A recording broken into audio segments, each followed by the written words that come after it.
Friends, जब भी आप बैंक में अकाउंट खुलवाने जाते हैं तो बैंक का यह अधिकार है कि न सिर्फ वह आपसे आपके संबंध में बेसिक जानकारी मांगे, बल्कि उन बेसिक जानकारियों को सपोर्ट करता हुआ डॉक्यूमेंट्स भी आपको सबमिट करने के लिए कहा जाता है। अपने संबंध में दी गई जानकारियों को सपोर्ट करने के लिए आपको एक सेट ऑफ डॉक्यूमेंट्स बैंक में जमा करना पड़ता है, जिनमें आता है आधार कार्ड, पैन कार्ड, कोई अदर एड्रेस प्रूफ या वह कोई भी डॉक्यूमेंट जो बैंक आपसे अकाउंट खोलते समय मांगता है। जब अपने संबंध में बेसिक जानकारियों समेत यह डॉक्यूमेंट्स आप बैंक में जमा कर देते हैं, तब जाकर बैंक आपका अकाउंट खोलता है। अकाउंट खोलने से पहले बैंकों के द्वारा अपने कस्टमर्स को जानने के लिए जो यह प्रक्रिया अपनाई जाती है, इसे ही कहा जाता है KYC, यानी कि नो योर कस्टमर। KYC लागू होने के बाद से आप में से बहुत सारे लोगों ने इस बात को एक्सपीरियंस किया होगा कि बैंक ने एक या एक से ज्यादा बार KYC करने के लिए आपको कहा है। जब बैंक आपसे दोबारा आपके संबंध में बेसिक जानकारियों समेत KYC कराने संबंधित नेसेसरी सेट ऑफ डॉक्यूमेंट्स को दोबारा आपसे मांगता है और जब आप KYC फॉर्म के साथ उन सेट ऑफ डॉक्यूमेंट्स को दोबारा बैंक में जमा करते हैं, तो इस पूरी प्रक्रिया को कहा जाता है KYC। तो अब सवाल उठता है कि जब एक बार बैंक अकाउंट खुलवाते समय हमने ऑलरेडी अपना आधार कार्ड, पैन कार्ड और अदर कोई नेसेसरी डॉक्यूमेंट्स जो बैंक ने मांगा था वह हमने जमा कर दिया है, तो फिर एक या एक से ज्यादा टाइम KYC कराने का क्या मतलब है। तो आज इस वीडियो में हम समझेंगे कि यह KYC का पूरा मामला क्या है, और अगर आपका बैंक अकाउंट KYC के लिए फ्रीज कर दिया जा रहा है तो कैसे आप उसे ओपन करवा सकते हैं, और इस बात पर भी चर्चा करूंगा कि KYC के लिए किस प्रकार से इनडिस्क्रिमिनेटली लोगों के बैंक अकाउंट्स जो हैं वह बैंक के द्वारा फ्रीज किए जा रहे हैं और अननेसेसरी लोगों को परेशान किया जा रहा है। तो फ्रेंड्स, जैसा कि मैंने आपको बताया कि एक बार जब आप KYC से रिलेटेड डॉक्यूमेंट्स को जमा करके अपना बैंक अकाउंट खोल लेते हैं, फिर भी समय समय पर बैंक जो है आपको KYC करने को कहता है, और अगर आप उस KYC को टाइम पर नहीं करते हैं तो आपका बैंक अकाउंट जो है वह बैंक के द्वारा फ्रीज तक कर दिया जाता है, और वह तभी फिर ओपन होता है जब आप उस KYC की प्रक्रिया को कंप्लीट करते हैं। अब सवाल यहाँ यह है कि बैंकों के द्वारा यह KYC की प्रक्रिया क्यों कराई जाती है। इसको समझने के लिए आपको यह समझना होगा कि बैंक अपने कस्टमर को 3 भागों में बांटता है। पहला लो रिस्क कस्टमर, दूसरा मीडियम रिस्क कस्टमर और तीसरा हाई रिस्क कस्टमर। यहां पर रिस्क से मतलब हुआ कि बैंकिंग चैनल में वह अकाउंट कितना मिसयूज किया जा सकता है फॉर मनी लॉन्ड्रिंग और for any kind of fraud transaction. जिस अकाउंट की जितनी संभावना होगी किसी तरह के मनी लॉन्ड्रिंग या फ्रॉड ट्रांजैक्शन में शामिल होने की, वह उतना ही ज्यादा रिस्क बेस्ड होगा, और इसी आधार पर बैंक जो है अपने कस्टमर्स को 3 भागों में बांटता है। 3 भागों में बांटते हुए बैंक अपने कस्टमर के ट्रांजैक्शन पैटर्न को देखता है, हाई ट्रांजैक्शन पैटर्न को देखता है, ज्योग्राफिकल लोकेशन को देखता है, बिजनेस टाइप देखता है, सोर्स ऑफ फंड देखता है, कस्टमर का रेपुटेशन देखता है, और इस बात पर भी गौर करता है कि कहीं वह व्यक्ति पॉलिटिकली एक्सपोज्ड तो नहीं है। ट्रांजैक्शन पैटर्न से तात्पर्य हुआ कि जब किसी भी व्यक्ति के बैंक अकाउंट में अनयूजुअल ट्रांजैक्शन होने लगता है, कभी बहुत ज़्यादा ट्रांजैक्शन हो रहा है, कभी बहुत ही कम ट्रांजैक्शन हो रहा है, या हमेशा से उसके बैंक अकाउंट में बहुत लो ट्रांजैक्शन रहा है, फिर अचानक 1-2 दिन में लाखों के ट्रांजैक्शंस होने लगे, तो इस तरह के अनयूजुअल पैटर्न में अगर किसी भी व्यक्ति के बैंक अकाउंट में ट्रांजैक्शन हो रहा है, या फिर किसी व्यक्ति के बैंक अकाउंट में बहुत हाई ट्रांजैक्शन हो रहा है, तो यह सारे कारण हो सकते हैं कि बैंक अपने कस्टमर को लो, मीडियम या हाई रिस्क कस्टमर्स के अंतर्गत रख सकता है। इसके अलावा ज्योग्राफिकल लोकेशन भी बहुत मायने रखता है। सपोज कि कोई ऐसा शहर है, कोई ऐसा गांव है, या कोई भी ऐसा लोकेशन है जहां पर यूजुअली बैंक अकाउंट्स में बहुत बड़े पैमाने पर फ्रॉड ट्रांजैक्शन हो रहा है, या किसी भी प्रकार का टेररिज्म फंडिंग हो रहा है, तो इस तरह के किसी ज्योग्राफिकल लोकेशन में अगर आपका बैंक अकाउंट है तो हो सकता है कि बैंक आपके उस बैंक अकाउंट को हाई रिस्क कस्टमर के अंतर्गत रखे। आप किस तरह के बिजनेस करते हो, छोटा बिजनेस है, बड़ा बिजनेस बिजनेस है, या फिर अगर आपके बैंक अकाउंट में कोई फंड आ रहा है तो उसके सोर्स क्या हैं, क्या उसका सोर्स इंडिया में है या फिर आपको किसी प्रकार का विदेश से फंडिंग आ रहा है, और जो कस्टमर है उसका समाज में रेपुटेशन क्या है, क्या वह कोई क्रिमिनल बैकग्राउंड का आदमी है या फिर वह हाईली पॉलिटिकली एक्सपोज्ड है। इन तमाम बातों पर बैंक जो है अपने कस्टमर्स के प्रोफाइल को 3 भागों में बांटता है, low risk customer, medium risk customer और हाई रिस्क कस्टमर। यानी कि जिनके बैंक अकाउंट से मनी लॉन्ड्रिंग या किसी भी प्रकार का फाइनेंशियल फ्रॉड होने का रिस्क कम है वो लो रिस्क में आएगा, और जिनके बैंक अकाउंट में इस तरह के ट्रांजैक्शंस होने के चांसेस ज़्यादा हैं वह हाई रिस्क कस्टमर के अंतर्गत आएगा। हो सकता है मेरी बातों को सुनकर एक प्रश्न आपके दिमाग में आ रहा हो कि भाई यह क्या बात हुई, यह कोई जरूरी तो नहीं है कि जो लो रिस्क कस्टमर है वह कल को चल के किसी भी प्रकार का कोई फाइनेंशियल फ्रॉड नहीं करे या किसी भी तरह का मनी लॉन्ड्रिंग में वह इन्वॉल्व नहीं हो। कोई लो प्रोफाइल का व्यक्ति भी फ्यूचर में किसी भी प्रकार का फाइनेंशियल फ्रॉड कर सकता है। तो फिर कस्टमर के इन 3 कैटेगरीज को बनाने का क्या फायदा है? तो देखिए, थोड़ा सा इसमें आपको और क्लियरिटी के साथ समझा दूं कि अगर किसी भी व्यक्ति के बैंक अकाउंट में अचानक अनयूजुअल पैटर्न में ट्रांजैक्शन हो रहा है, बहुत हाई ट्रांजैक्शन हो रहा है, या किसी भी प्रकार का इस तरह से इलीगल ट्रांजैक्शन किया जा रहा है कि बैंक को इस बात का शक है कि यह मनी लॉन्ड्रिंग से संबंधित है या किसी अन्य प्रकार का कोई फाइनेंशियल क्राइम किया जा रहा है, तो बैंक ऑलरेडी उस बैंक अकाउंट को मॉनिटर कर सकता है, उस पर नज़र रख सकता है और ज़रूरत पड़ने पर उसके बैंक अकाउंट को न सिर्फ फ्रीज कर सकता है बल्कि इन्वेस्टिगेटिंग एजेंसियों को भी खबर कर सकता है कि इस प्रकार के किसी फाइनेंशियल क्राइम की संभावना बन रही है। तो बैंक के पास ऑलरेडी यह मॉनिटरिंग पावर है और वह इस तरह के अचानक हुए ट्रांजैक्शंस को मॉनिटर करता भी है।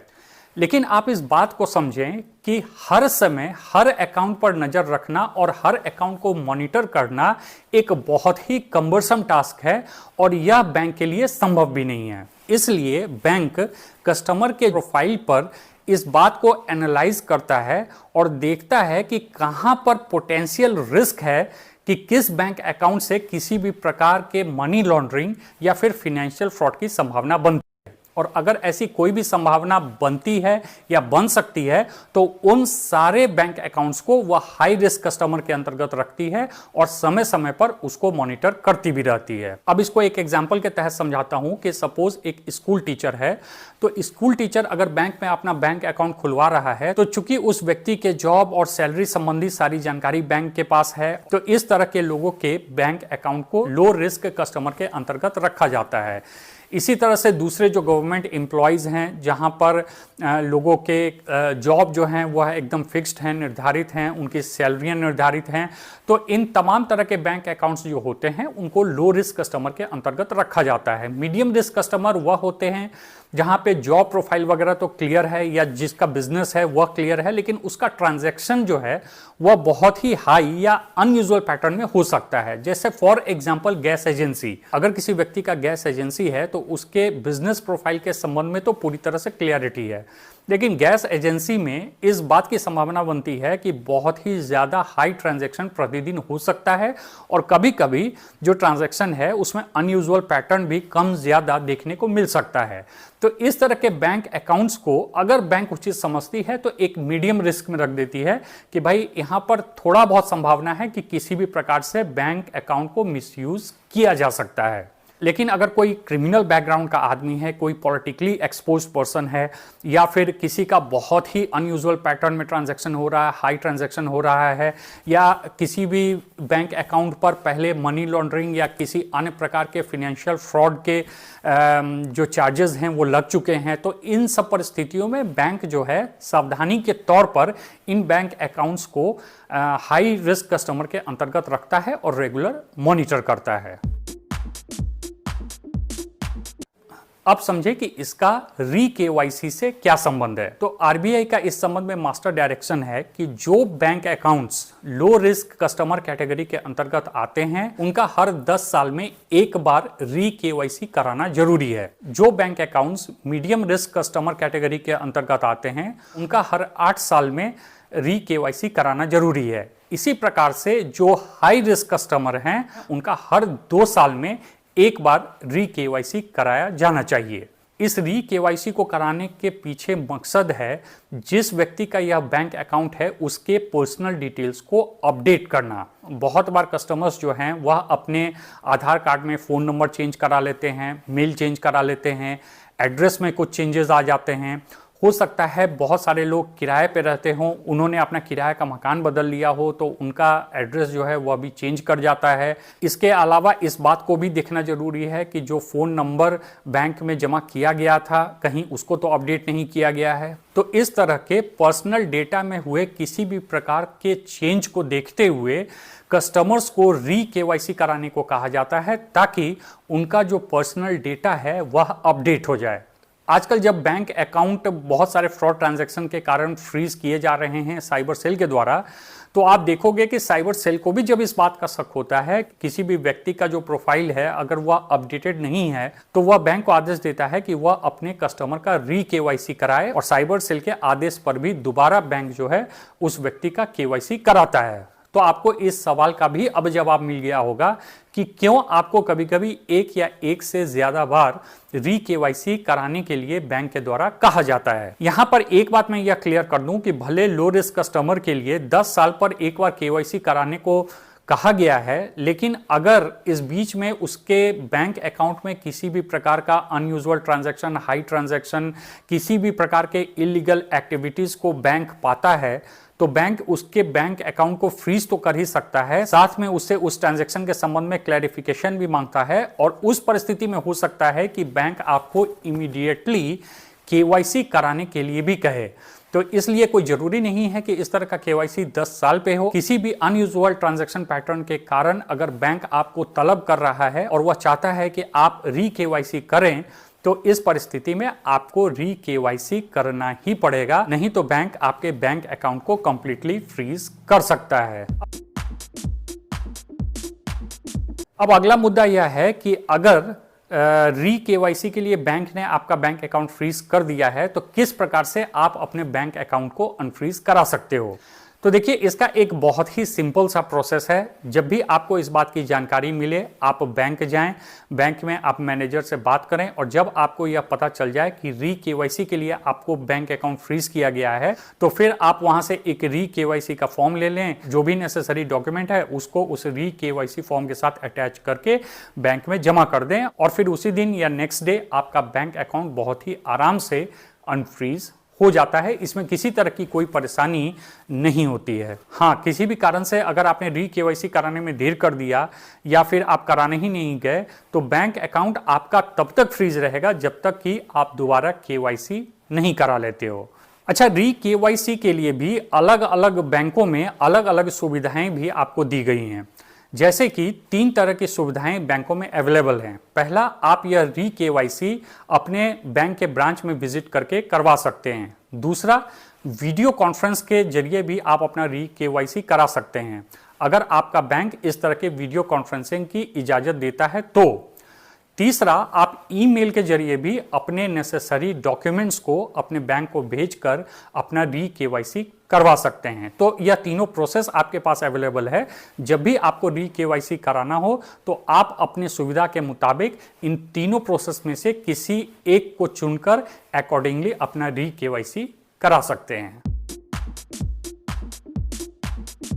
री केवाईसी में सबसे बड़ी समस्या जिसका सामना आम लोगों को करना पड़ रहा है वह यह है कि बैंक बिना बताए लोगों के बैंक अकाउंट री केवाईसी के नाम पर फ्रीज कर रहे हैं। शिकायत मिलने के बाद आरबीआई ने भी अपने मास्टर डायरेक्शन में बैंकों को यह निर्देश दिया था कि किसी भी व्यक्ति का बैंक अकाउंट फ्रीज करने से पहले आप उसको रीजनेबल तौर पे अप्रोच करें, उसको मेल के थ्रू, एसएमएस के थ्रू, लेटर भेज के आप उसको प्रॉपर्ली इन्फॉर्म करें और इन्फॉर्म करने के बाद भी अगर वह व्यक्ति आपको रिस्पॉन्स नहीं दे रहा है या बैंक में आकर मिलने के बावजूद भी वह अपना री केवाईसी नहीं करवा रहा है तब आप उसका बैंक अकाउंट फ्रीज कर सकते हो। लेकिन इस डायरेक्शन के बावजूद भी बहुत कुछ बदलता हुआ नजर नहीं आ रहा है और बैंक जो है वह इनडिस्क्रिमिनेटली लोगों के बैंक अकाउंट फ्रीज किए जा रहा है ऑन द नेम ऑफ री केवाईसी। आज के समय में तो लोगों में अच्छा खासा पैनिक क्रिएट हो जाता है, क्योंकि जिस प्रकार से चेन सिस्टम में फ्रॉड पैसा आने से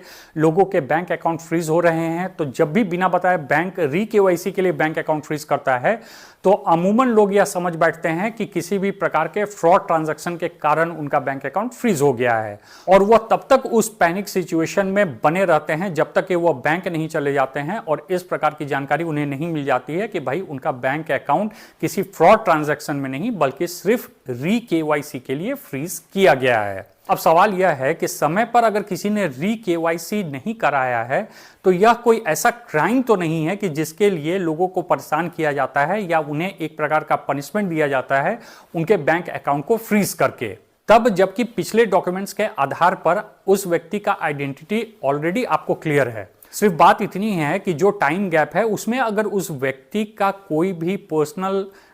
इंफॉर्मेशन जो है वह चेंज हुआ है तो उसे बैंक के द्वारा अपडेट किया जाना है। अब सिर्फ इस अपडेशन के लिए आप किसी के बैंक अकाउंट को यूं ही फ्रीज कर दे रहे हैं तो यह तो एक बिल्कुल ही गलत प्रोसेस है जिसका समर्थन नहीं किया जा सकता है। कहने का तात्पर्य यह है कि यहां कोई भी केवाईसी का विरोधी नहीं है, नहीं री-केवाईसी का। जिस प्रकार से बैंकों में फाइनेंशियल फ्रॉड बढ़ रहे हैं, डेफिनेटली इस बात की आवश्यकता है कि बैंक्स प्रॉपर्ली अपने कस्टमर्स को जाने और इसके लिए केवाईसी की प्रक्रिया को पूरी करें, और जो नियम बनाए गए हैं उसके अंतर्गत अगर जरूरी हो तो आप री-केवाईसी भी कराएं। There is no problem in that. अब इस मामले में बैंक वालों का अलग ही रोना है। उनका कहना है कि भाई जो आरबीआई से इंस्पेक्टर्स आते हैं, जो इंस्पेक्शन करने आते हैं, वह उन पर दबाव बनाते हैं कि जिन भी व्यक्ति का बैंक अकाउंट री-केवाईसी नहीं किया गया है उनके बैंक अकाउंट को जल्द से जल्द फ्रीज किया जाए। तो भाई फ्रीज करने का दबाव बनाते हैं, यह तो समझ में आता है, लेकिन इसके लिए कम से कम आप अपने कस्टमर्स को इन्फॉर्म तो करें कि भाई आओ अपना री-केवाईसी करो, नहीं तो आपका बैंक अकाउंट फ्रीज कर देंगे।